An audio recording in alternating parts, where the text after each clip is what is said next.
Okay, so this video is going to cover um, creating digital flashcards and then incorporating that into your studio management system, or however you communicate with your students remotely. And this can be for in-studio or online lessons. So the example I'm going to use is the Piano Safari flashcards. Now, however you do this, you're going to need to convert whatever you have to images, so like JPEGs, because those are usable files to be able to transfer into these kind of programs to create quizzes. So I guess I'll just go ahead and get started now. Let me pull this up here. So for this example, I have a PDF of all of these flashcards. Now, if you don't have the flashcards that you need, then you can just scan them in and go through the same procedure here. But for those who use Piano Safari, and if you need to do this in a digital format, I found a great way to do this, fast and easy. So once you have your PDF, what we're going to do is we're going to go to this website. It's called smallpdf.com/pdf-2do-jpg. It does sound kind of like a wonky website, but it's completely legitimate. No viruses, anything like that. Nothing will attach itself to your download either. Okay, so what all you have to do is just choose the file, and then like on this document, it's like 100-page document, and it'll convert it to JPEG, and all of those will be sent to you in a zip file. I created a folder for the Piano Safari 1, flashcard images, and so it will just populate all the images here in order.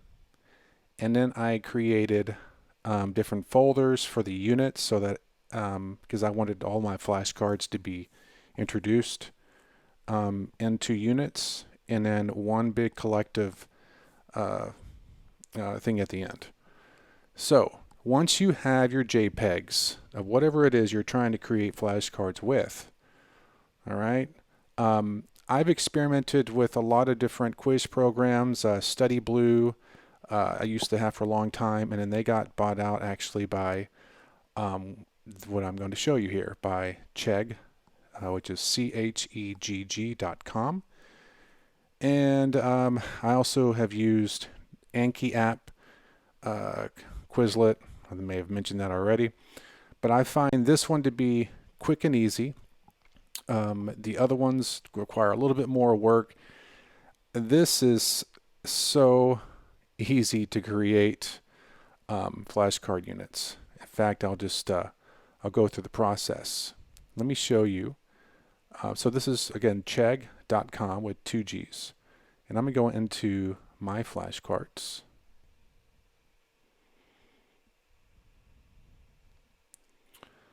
Okay, so I created a deck. These are called decks, all units, and then intro, unit 1, unit 2, unit 3, unit 4, unit 5. Let me just go into the all units. It is simply just a matter of drag and drop. Okay, so you do need to create an account, but once you create an account, you can get right into the unit, or you can get right into the page.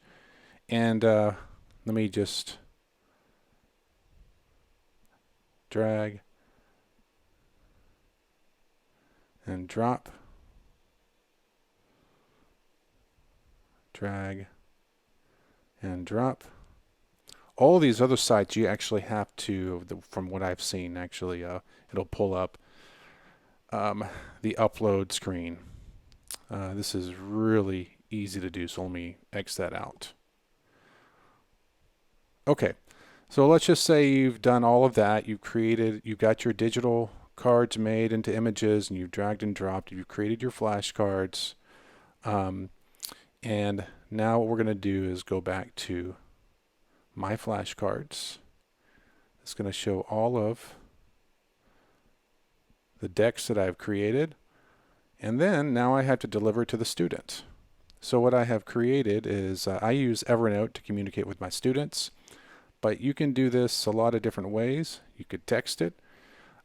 However you deliver, maybe through Tonera, you're just going to copy and paste that. Simple as that. And then for me, I created an Evernote, general Evernote that I share with all my students that are in level 1, and then just put those in there. And then in my student assignments, they can easily access it just by clicking on the hyperlink, and then that takes them right to the page, and they can start working on it. So let's see what comes up. I'm going to do Unit 3.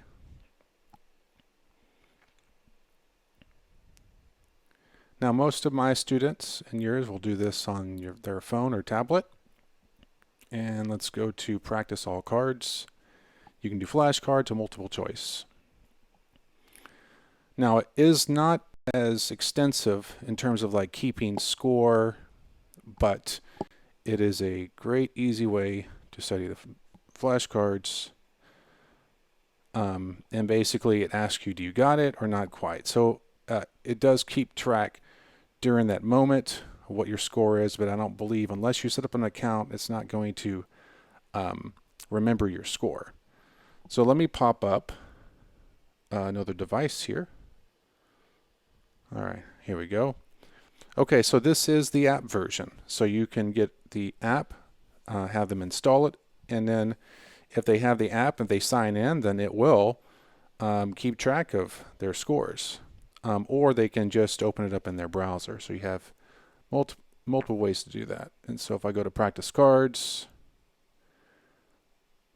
and then we have multiple choice.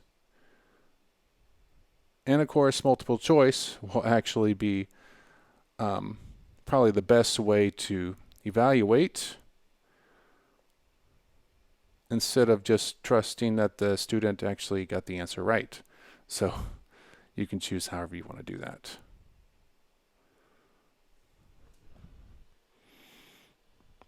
Okay, so hope that helps you. Any of you that are wanting to do digital flashcards, again, this doesn't just apply to be on Safari, applies across the board. And if you have actual flashcards, like the Alfred flashcards, you could easily just scan those in as JPEGs, and then create your own digital decks for your students, and then of course organize it to be used for later.